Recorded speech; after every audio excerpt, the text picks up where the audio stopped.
Hello, everybody. Welcome to Dia Chelsea. We're going to get started with this evening's program. My name is Megan Holly Witko, and I am the co-curator of the Chryssa New York exhibition that we have on view here. And it is my great pleasure this evening to be welcoming two contributors to our wonderful catalog, Lisa Cohen and Tiona Nekkia McClodden, for a conversation on Chryssa.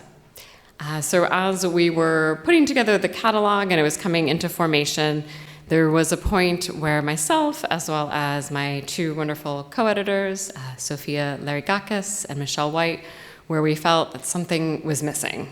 It was not right. We needed to kind of go back to the drawing board, and we really wanted to have a more personal reflection on Chryssa, on her life, and someone who could take kind of a closer examination of that. So through those discussions, we asked Lisa and Tiana to contribute to the catalog on short notice and short deadline, I should say. So I am so appreciative that they both said yes and took this chance with us. And I can truly say that I don't think the catalog would be complete without having both of their voices in it. So we're very lucky to have that. So I am going to briefly give you a quick background biographical information on both of our guests for tonight. And then Lisa is going to read an excerpt from her contribution to the publication, which is titled To Glorify My Anonymity. And Tiana is actually going to read her contribution in full. So we'll have that. And then following that, we will have a conversation on Chryssa. So Lisa Cohen's writings bring together queer politics, archival research to explore ephemeral, undervalued forms of knowledge and feeling. She is the author of All We Know, 3 Lives from 2012, which was a finalist for the National Book Critics Award, and she is completing a book about friendship, grief, HIV/AIDS, and long Enlightenment legacies. Tiona Nekkia McClodden is a visual artist, filmmaker, and curator whose work explores and critiques issues at the intersections of race, gender, sexuality, and social commentary. McClodden's interdisciplinary approach traverses documentary film, experimental video, sculpture, and scout installation. So without further ado, I'll turn it over to Lisa.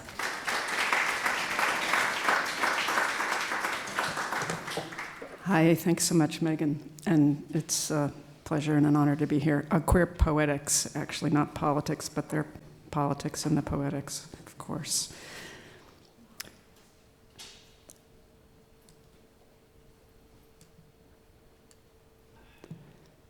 Begin with A. Begin also with Y or H or C or F, etc. Begin by activating the alphabet like a poet, galvanized by all of the ways each letter might approach another. Touch a surface and torque off it. Hover in space, electric, eclectic. Language grappling with itself, subject to rigorous fashioning and refusing to behave. Begin with elusive and inventive acts of definition. Thickness, I call it breathing, Chryssa wrote. Some tape recordings, which I actually called drawings. A sculpture practice she termed my monologues.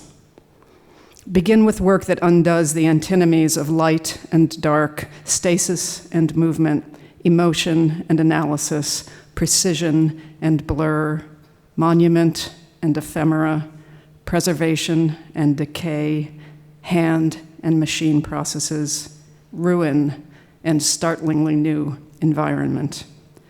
A light sculpture need not be lit, she wrote. Kinetic sculpture need not move. She understood the multiplicity in all supposed essences. Begin with the need to be seen and the horror of being misrepresented. There were good reasons for this artist's many doubts about the vocabulary of art and desperation about limited understanding such a lexicon involves. Her need to say, I'm making what I make, insistence that her work not be read reductively. As she put it, there is never one thing alone that takes place. There was abundant praise from the beginning. Her grand newspaper paintings hanging in her one-person show at the Guggenheim in 1961 were called A Revelation Loaded with Mystery. But a review of her 1968 Pace exhibition referred to her often dubious credentials as a major sculptor. and a critic supposedly praising the Cycladic books described these abstract works as emblematic of the problem of female identity and declared that Chryssa presents woman as a salacious victim in that series. I find it difficult to be a woman in a technological and war-addicted world, she herself wrote to the curator Dorothy Miller in 1973, and to the journalist and cultural dynamo Rosalind Constable. When I look at art books, I wonder why there are no books on woman artists. She was responding to criticism that was often more about categorizing work than looking at it, as well as to entrenched misogyny. She deplored the attention to her personality in the 2 monographs on her work published in the 1970s. She did believe that art in general is some sort of an autobiography. All that we live comes out in the artwork, at least in my life, it does. But she felt that it was her prerogative to bring personal material to light. She relied on Miller, Constable, and other women for support. More, this artist and light saw their friendship as its own luminescence. Dearest Dorothy Miller, she wrote in 1965, I wish to tell you that I am aware of you as an ever-present guidance and encouragement, however invisible and silent you may seem to be. You are the light of my work. Understand her, as she did herself, as both embraced and disparaged, insider and outsider. She was called difficult when she was just working, said to have dropped out of sight, and was hailed as rediscovered when she was there all along.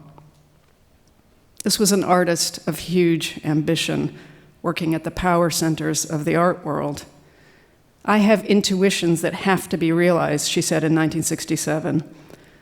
There's the cry, theatrical, mythical, that she said inspired her Clytemnestras, and there are the cries I hear in the examples of her voice that remain. Everything becomes a question, she wrote to Miller. In a long letter to Constable in 1981, distressed about her standing relative to other early light artists, she ventriloquized the diminishment of her achievements. Of course, my creativity and work of more than 20 years, which no doubt happened miraculously, had to be experienced as Xeroxed to glorify my anonymity. This was an artist with a feeling for the global circulation of money, people, and things. See her cent sign traveling from Broadway to Africa via Guadeloupe. She had a pained grasp of the commercial side of the art world with its investment values, her words. She had lived precariously even in the midst of her success and knew the fear of eviction. Know that there is no formal archive of her work and consider her unrealized attempt in the 1990s to start a foundation to care for her legacy. She knew herself as a person with great curiosities, with a mind willing to experiment. I should have been a scientist, I think, she said in 1965. She presented the ampersands, so vibrant and self-contained, like specimens. The ampersand, sign of conjunction, binds elements typographically and syntactically. There is never one thing alone that takes place. Chryssa did not work in isolation, but she was one of few artists to make neon integral to her practice, to gain such technical proficiency in the medium, and to push its possibilities. She had apprenticed herself to a sign maker. I want to make metal light as air, she said. I want to do the impossible, you see. Not make it light as air, but use it in such a way that its properties change. Find a new way. And. It is the element of time that plays, I think, a great role in my work, she said in 1967. Of course, time cannot be illustrated, but I'm still involved with it. It didn't matter to her that the timers on her neon sculptures would stop working. In any case, the dark intervals were at least as compelling to her as the light. It does matter to begin and keep thinking about how to live in our time, how to imagine hers, and how to understand her reemergence now. To be an artist, immigrant, queer, a woman, suffering the most deathly depression in New York in the 1950s and 60s, to arrive in this country in the midst of anti-communist hysteria and other ongoing versions of state violence. Imagine her alive to the sounds, the smells, the collage of languages in this city, and to all of its tactile forms. She would linger outside the massive office building, scrutinizing the plaques affixed there, also haunting their lobbies. My joy was to study them, she said. Imagine her sitting and drawing for hours in Times Square, caught in the traffic, hailed by all of the signs. Imagine her walking and talking with Agnes Martin by the East River in the late 1950s, the light glittering gray, the air salty, city and selves felt as tidal, liminal.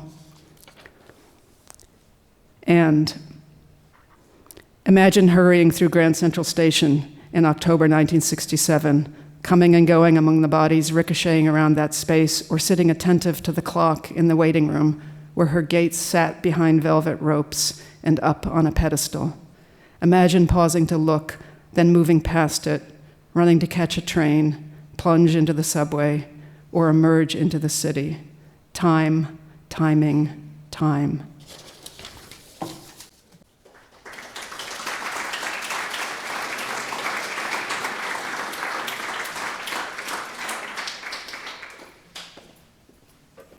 Hi, everybody. I'm going to read from my piece called Sans Titre, which is like without title. Chryssa is interested in the structure of things. I'm committed. Let us start here. The work is dead sexy. The slickness and the muted acrylic and plexiglass boxes that invite you closer to see the hum of the light. The woman was stone cold. The stare, complex. A rough woman who worked with her hands, a diva to some, a woman who took up space, who welded steel in her living room, who worked in a brutally elegant form of abstraction and welded tension as if a spell. The work tremors. This is where I want to sit for a minute. I mean, if you can bend glass, then why not bend yourself? I stand at the gates to Times Square in Beacon. I walk around the sculpture and find myself looking for the welds. I'm taken by the denial of language within the structure. The lines that connect the metal to itself on the sides are fine and seamless. The panels are exact and precise, still intact. This is where I see Agnes in her lines, strong, soft, and beautiful. The rivets uniform and pronounced. Everything is in order despite the slightest sag from time. There are reflections in the words. The gas has been replaced where it has leaked. 4 monoliths stare, sharing information across from each other. Ogun is here as I feel the hum in my back. The steel has been finessed and he is flattered. I have a thing for gates. I prefer to figure them after the Japanese torii. They symbolically mark the transition from the mundane to the sacred. This is the baseline. Whether it be visually or physically, there is a passing through.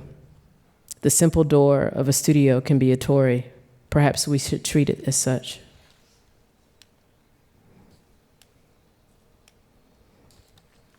Deterioration.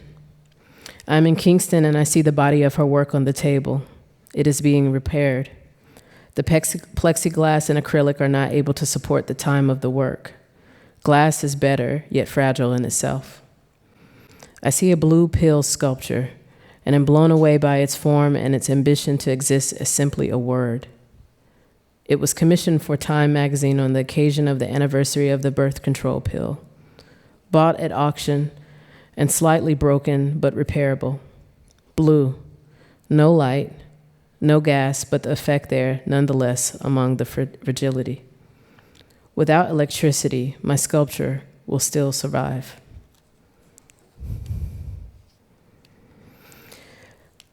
Coenti slip. Agnes, lines. Lines, Lenore.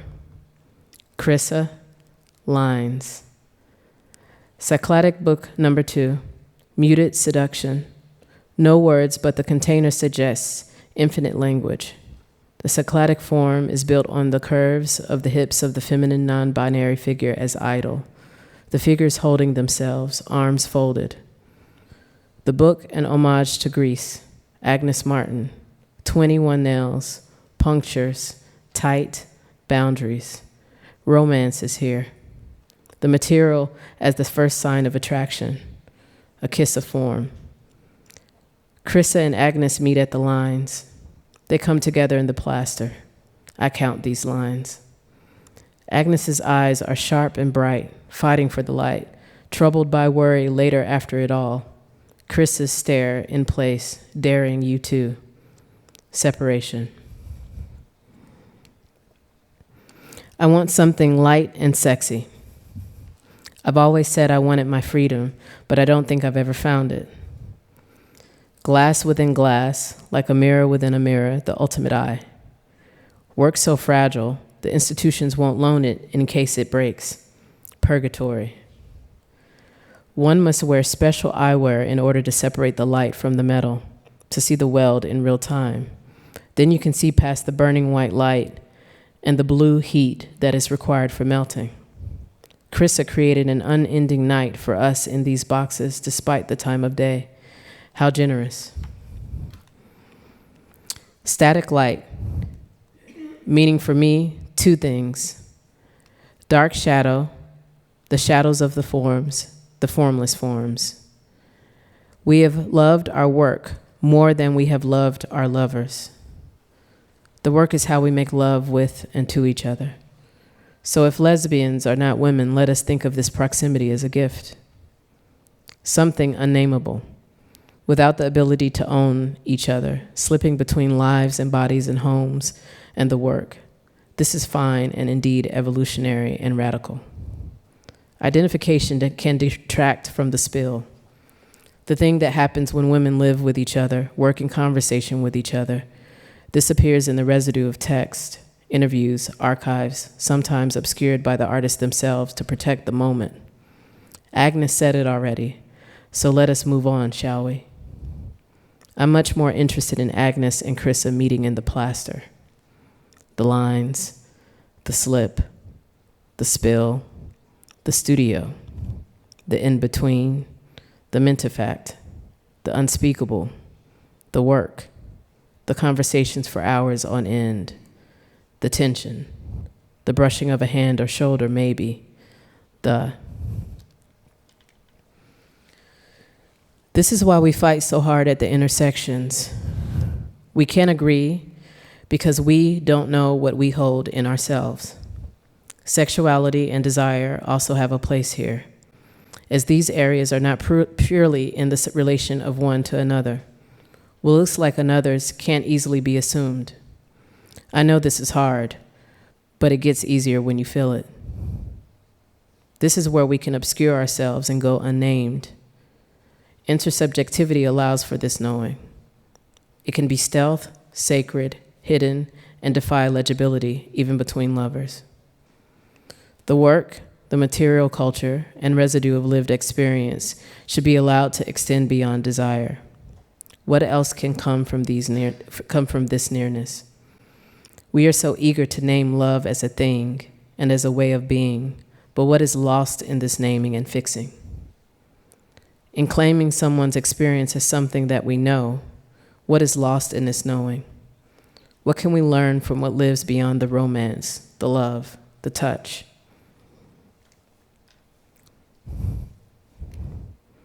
The expression, let us let things happen, for Chryssa and Agnes and. Thank you.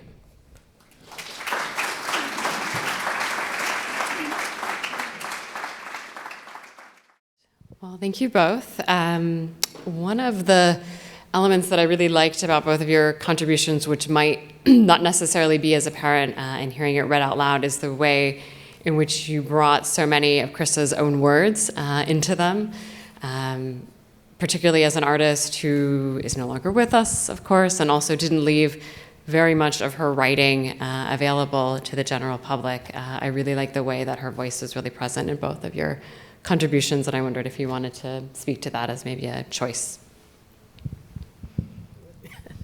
Well, when I was able to get access to a lot of the archival materials, it was very clear that Chryssa's voice had to be included, I know, in my piece, because I was going to take such advantage of so much that I wanted to deal with, of the in-between aspects between this relation of the work as lovers, like the work itself.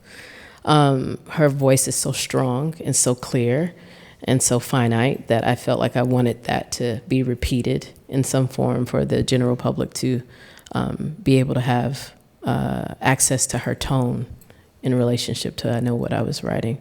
So it was very clear decision that the excerpts, when I was reading, that I would make these notes that had to make sense in the flow of what I was writing, for sure. Yeah, absolutely conscious. I mean, partly, we can say she didn't leave behind much writing, but for one thing, I'm used to working with what's been perceived as not much, and to finding a lot of richness in the not much. But in any case, it seemed to me like a pretty great collection of documents, the interviews, her own writing, the work in which she was quoted, which you all made available to us. And as you just said, it's absolutely the case that her voice is so distinctive and that it had a really visceral pull on me. That was a big part of what I was reckoning with in my piece. She was full of intense conviction about what she was doing, and she talked and wrote about her brilliant and complicated work brilliantly and complicatedly and generatively and kind of in ways that didn't settle also. And it was also, I think, important to me that she be heard given the texture of some of the writing about her, which is so noxious. And I didn't really quote much of it just now. Yeah, no, I think that that's a good point. That, yeah, I mean, even I've ingrained this idea that there's not much writing that she left, but if you look at these letters, there's actually hundreds and hundreds of letters to different women, Rosalind Constable, Betty Parsons, who have been important to her over the years, and we're able to parse from that different thoughts about her work and her very signature voice. That's very true.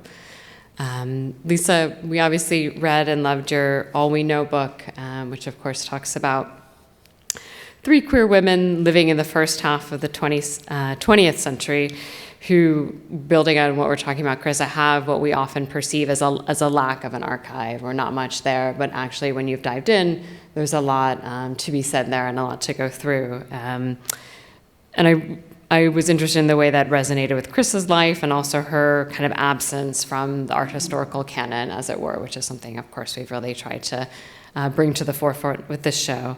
But I love the phrase that you wrote referring to Chryssa. You talked about the need to be seen and the horror of being misrepresented.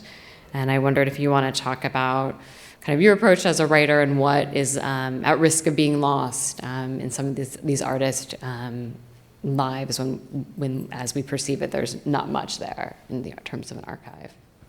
Yeah, I mean, so sorry. That absolutely that paradox, which some of us feel more acutely than others, but I think all humans have a need to be seen, right? And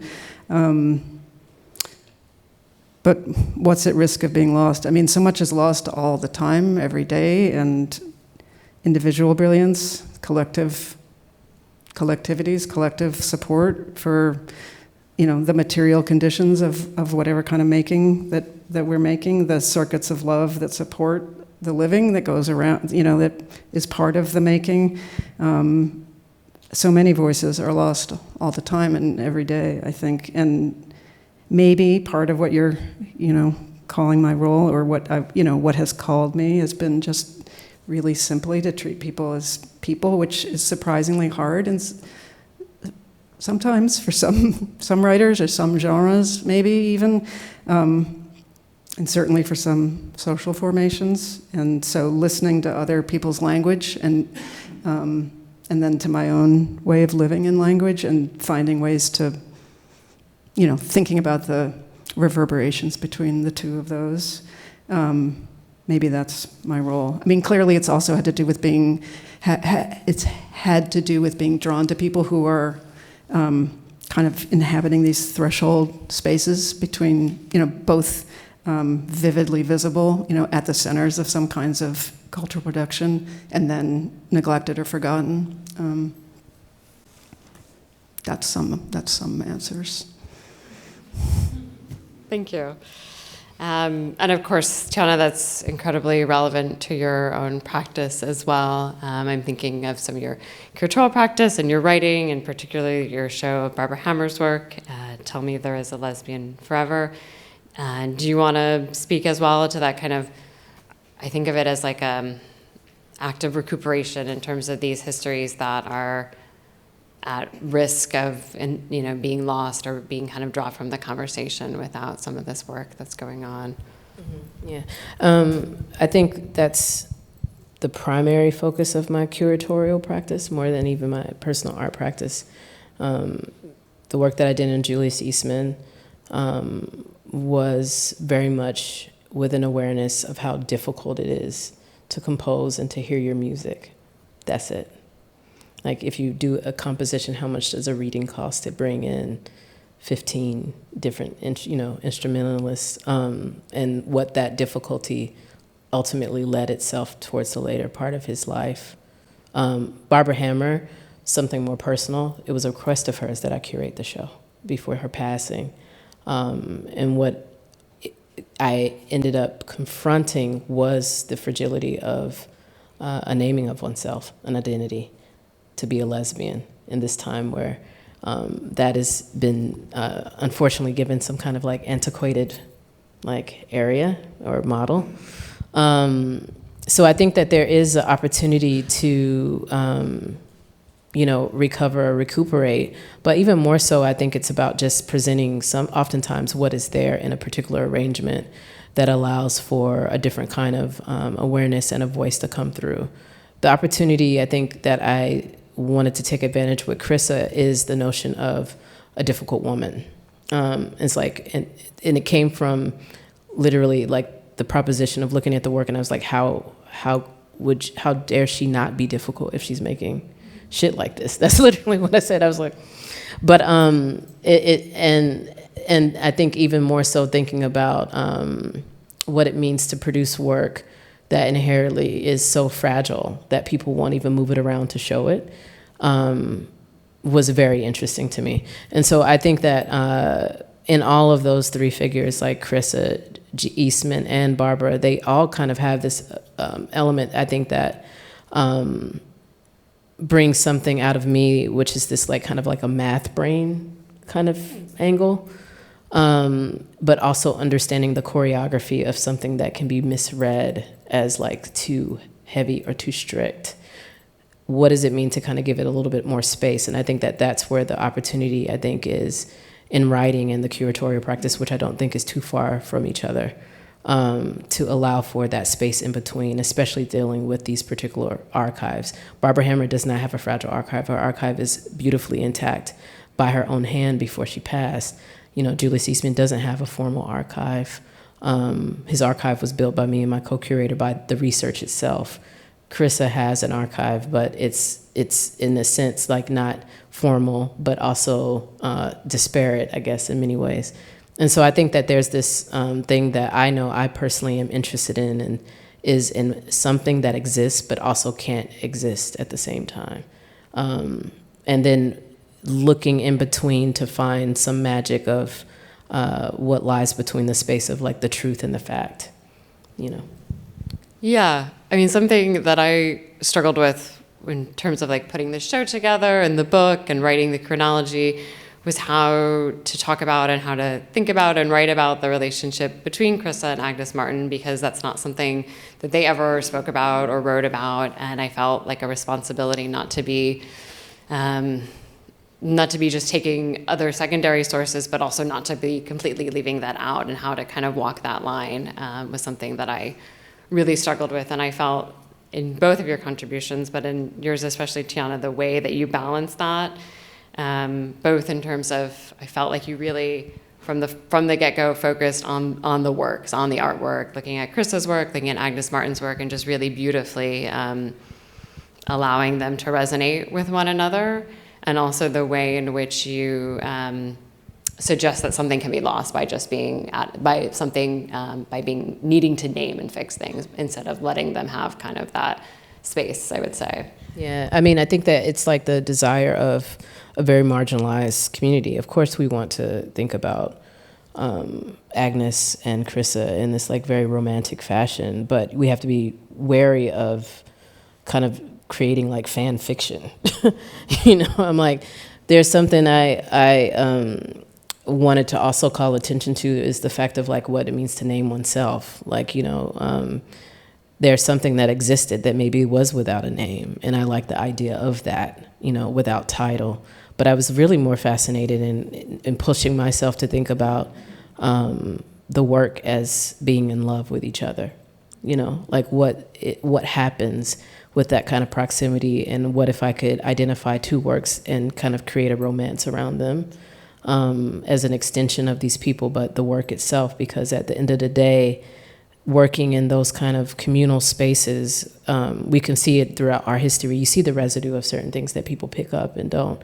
But what if there's like this consensual lovemaking with these objects and these materials and these forms is more thrilling to me, to kind of counter that like desire, that queer desire to have these like, add to the genealogy, add to the, kind of ancestors in this way, to fortify a reason for your own being. But I think that there's something that is at risk for devaluing how much work was made and how the work was made, and looking at influence in a real way. That's the thing that I brought from the Barbara Hammer show, because the show featured, it was actually quite frankly a sneak attack, because the show was more about her lovers than it was Barbara.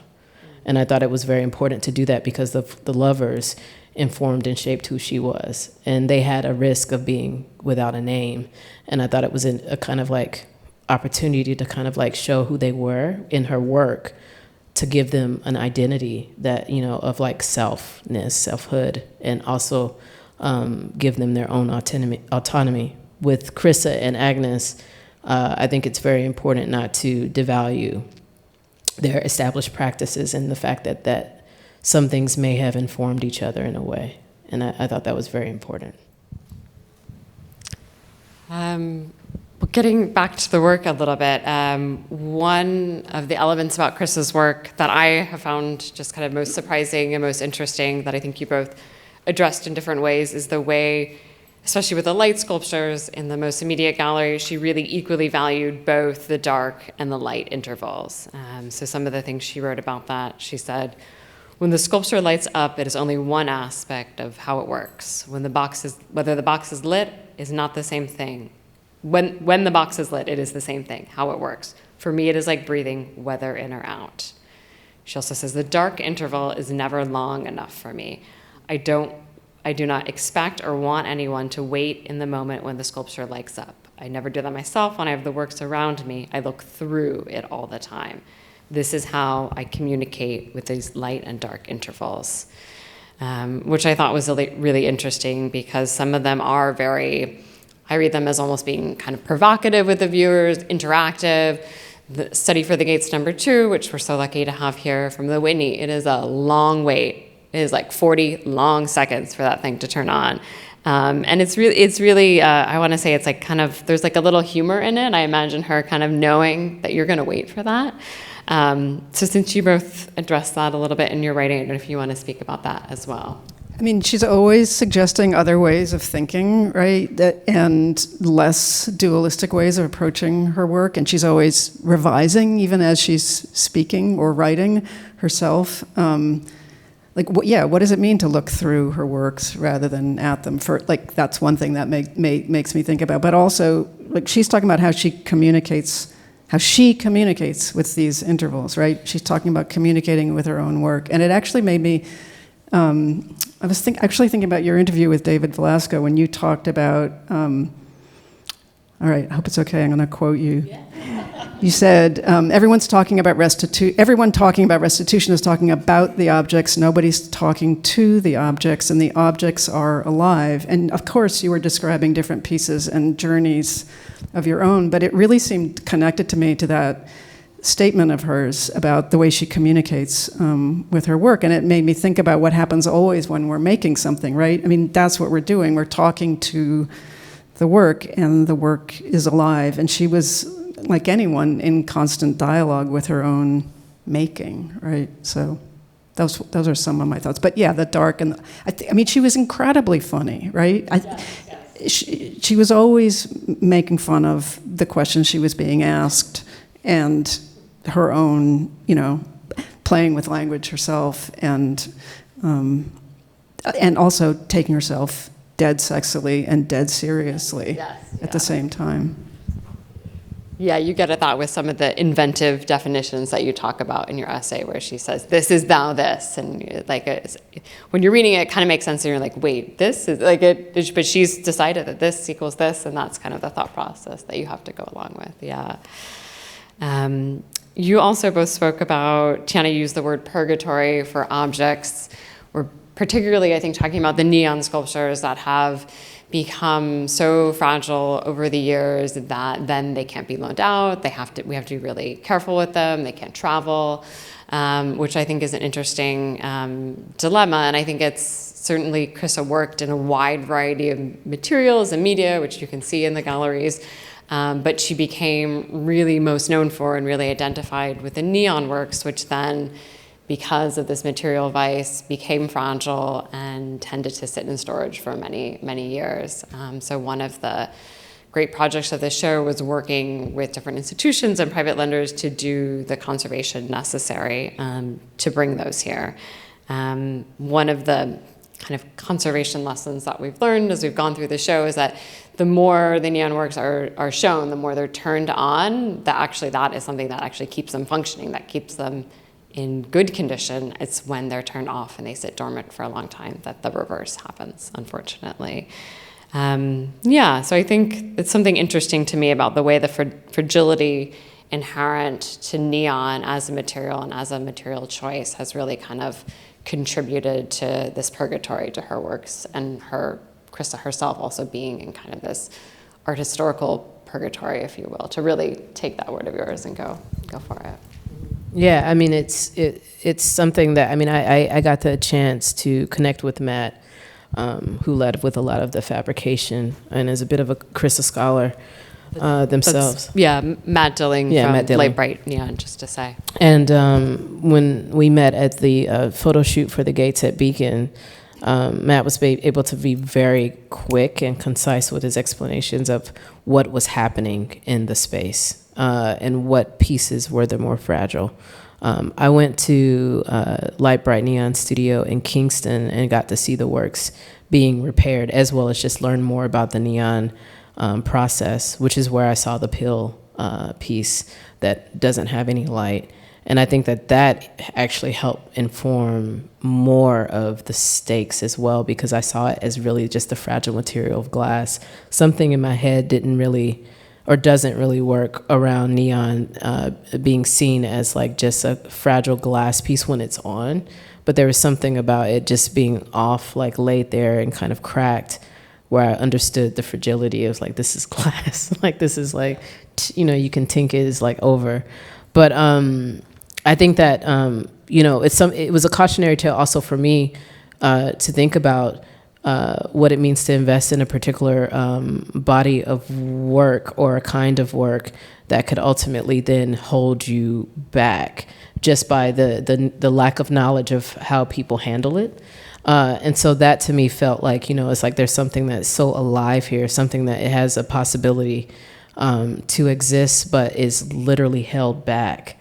And I was just like completely, it was like a very melancholy feeling, I think, being around the kind of bodies of the work, seeing it kind of just sit there, and understanding that was, once they were back up and running, that she would have life again. Like Chryssa's, like the worth and an understanding of her body of work and the ways that people can relate to it would have a different kind of like meaning, like this transcendence thing started to happen. And it just, something I took back to the studio, and I started to look at everything that I was making a little bit closer about like what does have this possibility of basically maybe holding me in some place just because of its fragility. And I thought it was very, very interesting and strange.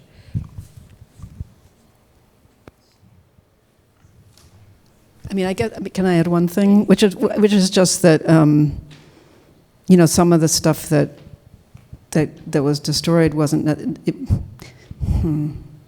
I mean, I wrote about a piece that we can't see that she loved and valued, which is she called it one of my finest works, which was a piece she made for Documenta, fourth Documenta, and she started wondering what was happening with it in the late 80s. It went to a museum in Germany, and then she lost track of it. She thought it was being cared for there. It wasn't. And first they said they would repair and restore it and put it back on view, reinstall it. Then they decided that the cost was prohibitive, and then it was demolished. And there's the piece that hung in Chicago, that amazing piece in the building in Chicago that was also destroyed. And yeah, I mean, obviously these are questions about value and money significantly, and part of the way I was approaching it was just to ask what did it cost her to know that these things had been destroyed. Yeah, that's interesting though, to think about how that affected your artistic practice as well, because in some ways I think because she's so at the cutting edge of this new material, I mean, certainly not new in a sort of signage and popular usage, but in terms of using electric light and neon specifically as an artistic material, I feel like that it allows her not to be held back by what has been, but just to kind of charge forward with these possibilities. And she writes a lot about kind of her melding her artistic vision with like the literal technology of like what is possible as neon. So in some ways I feel like she was benefited from being kind of at that forefront, but then because the fragility of it and not having sort of the benefit of having like a conservation program in place, and everything really like kind of comes back to kind of hold her back in the end, or maybe hold back her legacy as well. Yeah, it made me think, when I was looking at her work, I really thought about the possibility of how to think of the work as almost as a performance. And the, like this kind of the residue of an experience, right? Because part of the fragility is that there are folks who are committed to keeping the lights on, right? Or their failure, they see what the object is, that the lights won't come on anymore.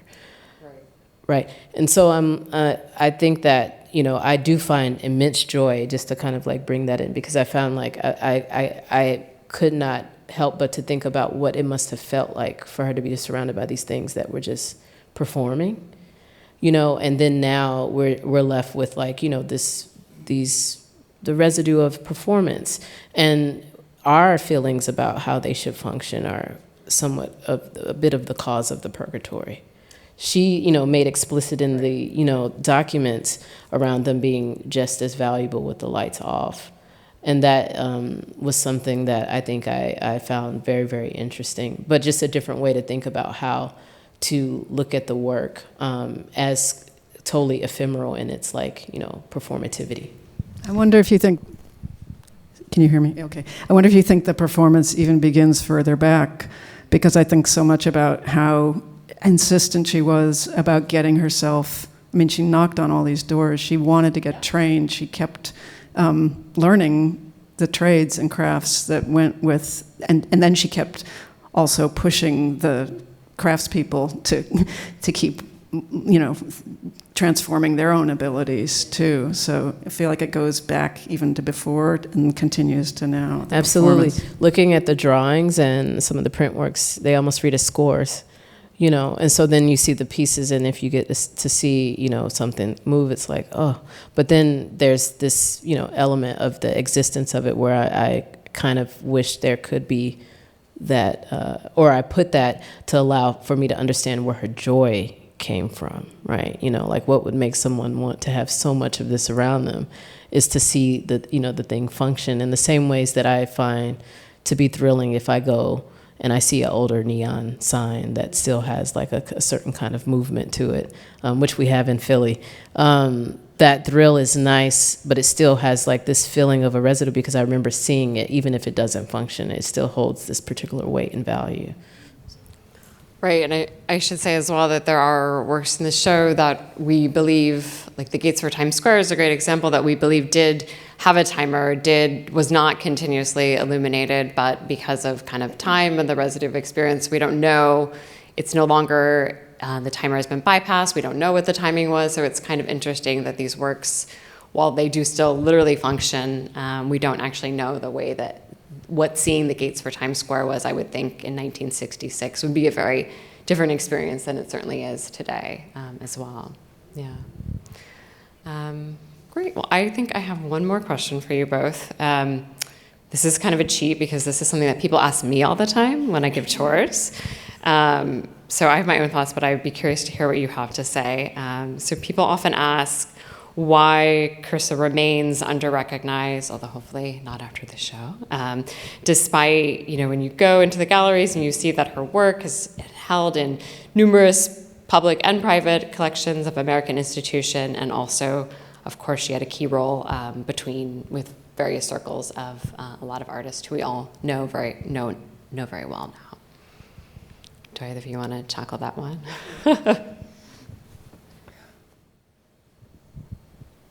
Things can be held in collections but not displayed.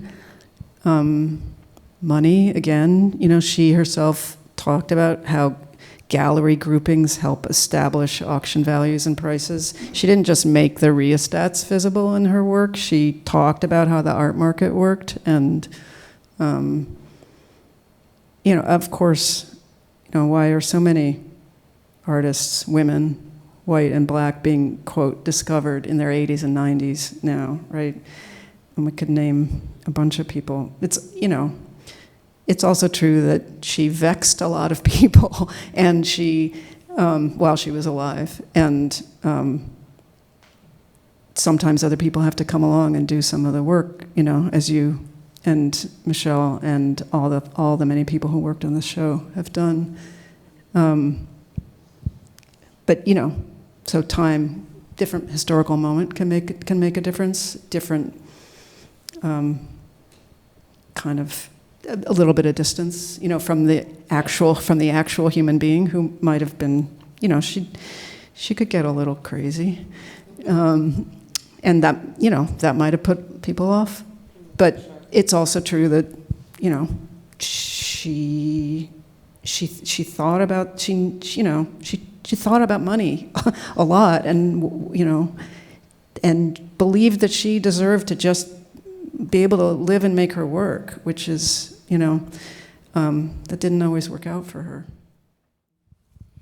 I have a hot take. Because I had this, I mean, this is what happened with Julius, so I would lend the same thing. It's like, you know, people ask me that a lot with him, and I was like, well, after a while, when you get to a point, you can understand that there is it's not just like under recognized, it's like a complete suppression, because I think Chryssa is a canon shifter.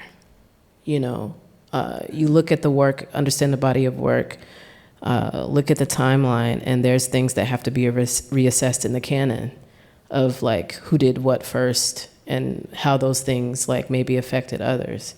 And that's the same exact thing that happened, I think, with Julius. It's like after a while, someone is so brilliant, so bright, it's too big, it's too, you know, overwhelming to the fact that, but if you really look at it, you're gonna have to reassess everything.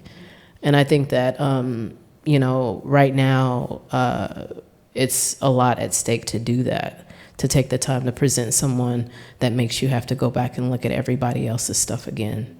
So I think that that's why she's remained under recognized. I think it's purposeful. because of laziness. And the reality of how the art world works, artists like her can affect markets and can affect the value that you put on other artists who quote unquote did a certain thing first. And so I think that the beauty now is there's an opportunity for those who are willing to aid in learning to help shift the canon in a way that is reparative and inclusive, so that she can, hopefully not end up in that purgatory again. All right, I think we'll leave it there. If anybody has questions, we're happy to speak afterwards and continue the conversation in the room. But we'll end it here, and feel free to have more smaller group conversations. So thank you very much.